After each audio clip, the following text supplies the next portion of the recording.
Bonjour, c'est mon troisième et dernier jour de vacances dans les îles Surin. Je me suis levé de bonne heure et dès l'aube, je marche en bord de mer, le long du littoral, en remontant d'est vers l'ouest. Au bout d'un kilomètre de marche facile, je bute sur une zone rocheuse. Les rochers plongent dans l'eau, elle est un peu plus profonde, et il ne me reste pas d'autre choix que de grimper, de crapahuter dans ces rochers. Ça me rappelle les époques où je grimpais. Et en reprenant mes tongs, mes slippers, je marche dans la forêt, je retrouve un petit sentier. Je connais ces lieux, j'y suis déjà venu à plusieurs reprises, mais je suis seul, de bon matin, dans la forêt, j'observe, j'écoute, je suis attentif à la nature. Je l'observe, je la filme, je la photographie, afin de la partager avec vous, les spectateurs. J'ai marché une bonne heure et me voilà au niveau de l'endroit que je visais. Une autre plage, à marée basse. Elle semble gardée par un totem. Je continue un petit chemin et je passe par un petit pont au-dessus d'un étang avec des nénuphars, lily flowers. J'écoute les oiseaux gazouiller et j'atteins l'autre plage, l'autre campement de ce Turin National Park. Toujours de grands arbres et la mer, la plage, à marée basse. À marée basse, ici, il est impossible de nager parce qu'il n'y a pas assez de fond, trop de coraux. On se contente d'observer, de regarder. Je filme la végétation. Les îles Surin sont des îles vertes. Il est maintenant 7h30. C'est le moment du petit déjeuner au niveau du campement dont je viens et j'y retourne. Je n'emprunte pas à nouveau le bord de mer, mais un petit sentier tracé le long de la côte, mais vraiment dans la jungle. Mes tongs ne sont vraiment pas adaptés pour marcher 2 kilomètres au milieu des racines, sur un sol glissant, et je suis sur mes gardes. Lorsque je marche seul, je suis beaucoup plus attentif que bien des gens lorsqu'ils se suivent à la queue leu leu. Car s'il m'arrive quelque chose, personne ne le saura, et avant qu'on me trouve, des petites bébêtes m'auront grignoté. 2 kilomètres de sentier dans une espèce de forêt vierge, c'est impressionnant. Le trajet me semble plus long que les années précédentes. Je revois un escalier, je me souviens de ce qu'il y a après. Je ne suis pas perdu, mais je suis sur mes gardes, comme toujours. Des lianes, de grands arbres, et de temps à autre, un petit bout de mer, paysage de carte postale paradisiaque. Ça y est, je suis revenu à la maison, au niveau de ces grands bungalows perchés sur pilotis, cachés dans les arbres, véritable forêt vierge face à la mer. Regardez donc le tronc de ce grand arbre. On dirait plusieurs arbres, mais c'est un arbre, avec ses lianes, avec sa canopée.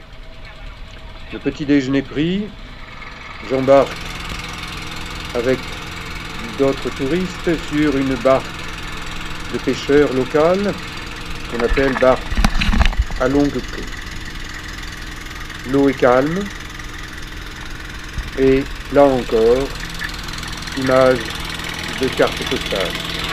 Et coucou, vous voyez, je suis vraiment content d'être en vacances sur un petit bateau. Ce moniteur de plongée termine sa nuit sur la proue, tandis que l'écume me masse le pied. Île verte, mer bleue, beau soleil, et les touristes chinois qui ont envie de voir les petits poissons mais qui ne savent pas nager. Papa, maman, le petit est là. Eh bien, le vieux maître nageur qui saute à l'eau et le jeune instructeur d'apnée thaïlandais qui va devoir tirer la famille des Chinois. Regardez le style chinois en basket de plage, c'est pas très efficace.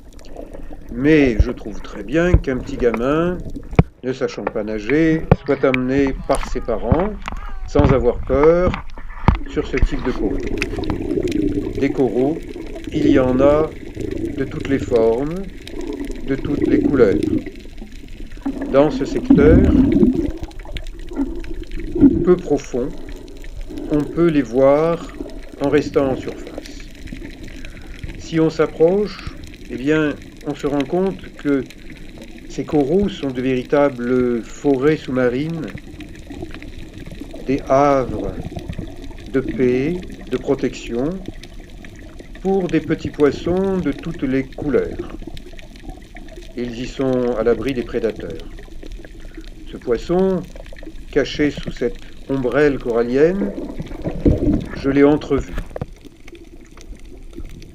Nager au milieu des coraux, au milieu des petits poissons, développe le sens de l'observation.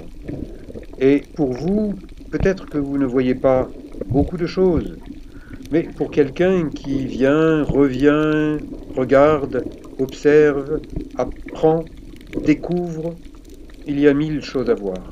Comme ces centaines, ces milliers de petits poissons, ceux qui sont rayés de noir, de jaune, on les appelle Indo-Pacific Sergeant.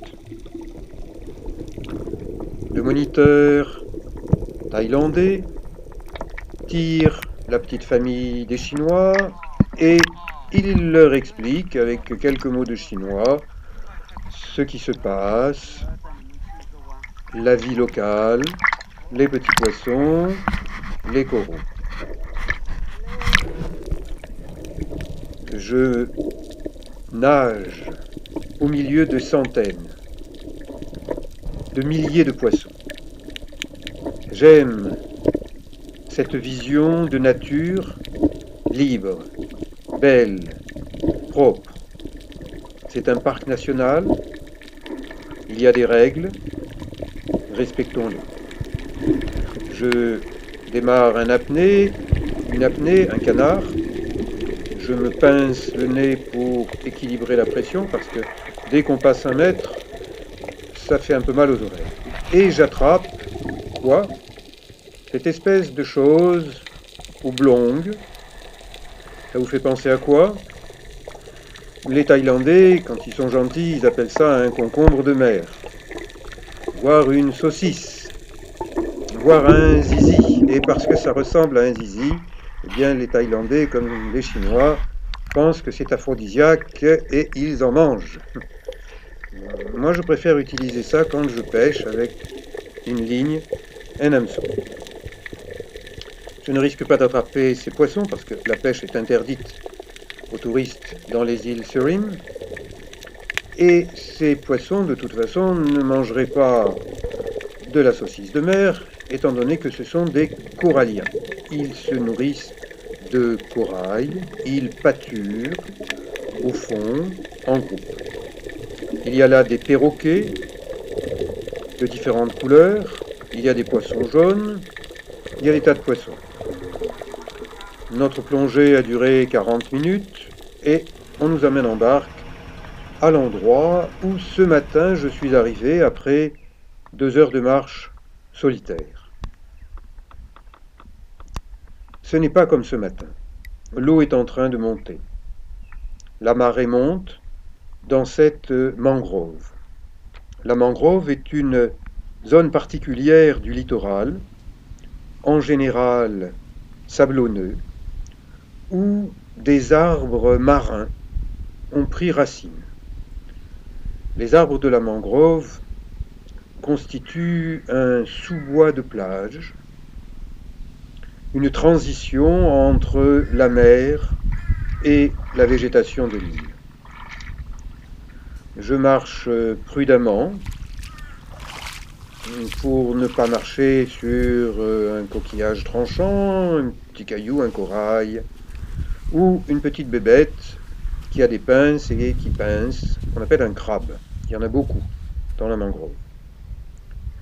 J'observe, je filme. On trouve ces fleurs jaunes en bord de plage, en sous-bois. Voilà la limite entre la jungle intérieure, très dense, et la mangrove, où l'on peut pénétrer avec moins d'eau, où il vaut mieux ne pas s'aventurer lorsqu'il y a marée haute. Jungle intense, île verte. Mon regard va d'en bas, en haut, à nouveau en bas. Il y a des petites plantes, des plantes géantes, des arbres, des oiseaux dans les arbres. J'entends une barque de pêcheurs. J'écoute la mer qui arrive sur la plage. J'ai traversé, comme ce matin, cette petite portion d'île, mais la plage qui était à marée basse, avec un relief corallien à fleur d'eau, est maintenant en train d'être envahie par la mer. Les arbres qui ne font pas partie de la mangrove s'accrochent dans l'île, à la limite du sable et de la terre. Ils plongent leurs racines en terre, se dressent vers le ciel et offrent, ici encore, un paysage de carte postale de rêve. Et c'est ce rêve qui attire ici des touristes privilégiés, amateurs de nature, de paysages, blancs, bleus, verts.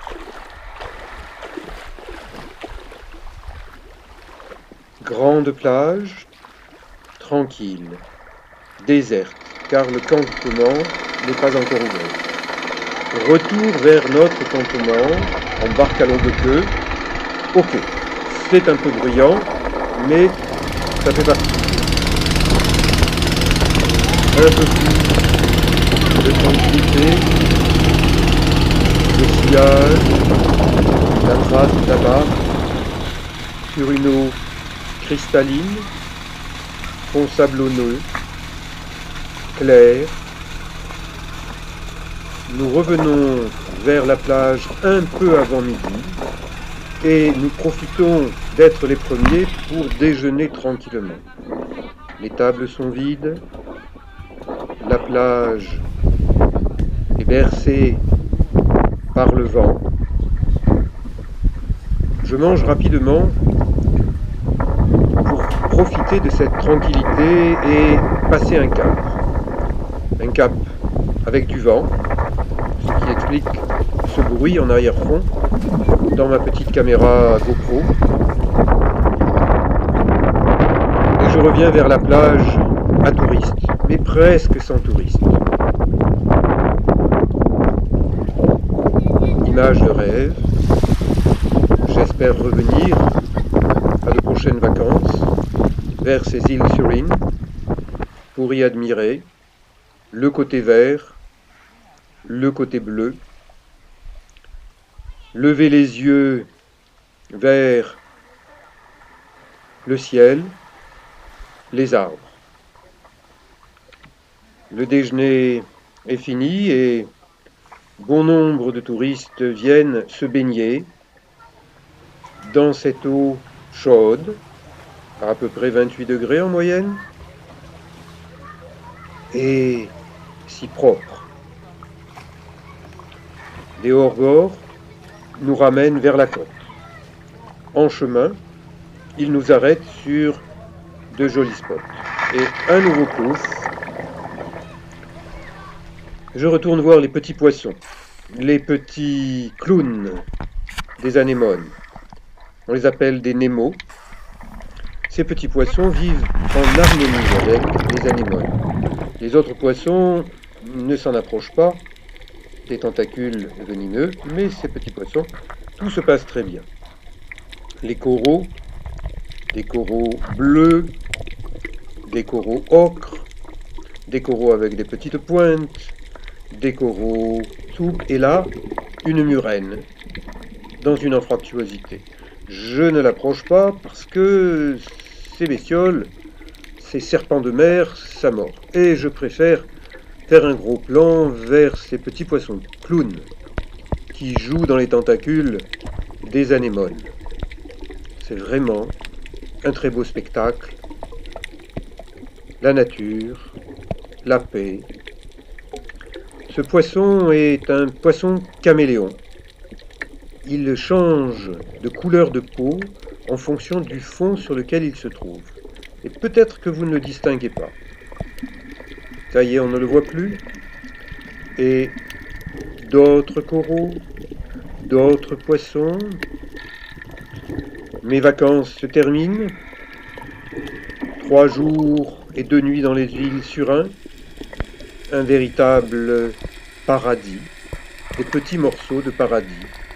Tombés du ciel dans la mer Andaman, en Thaïlande. Coucou, à bientôt. 1000 chevaux marins japonais nous ramènent vers la côte. À bientôt.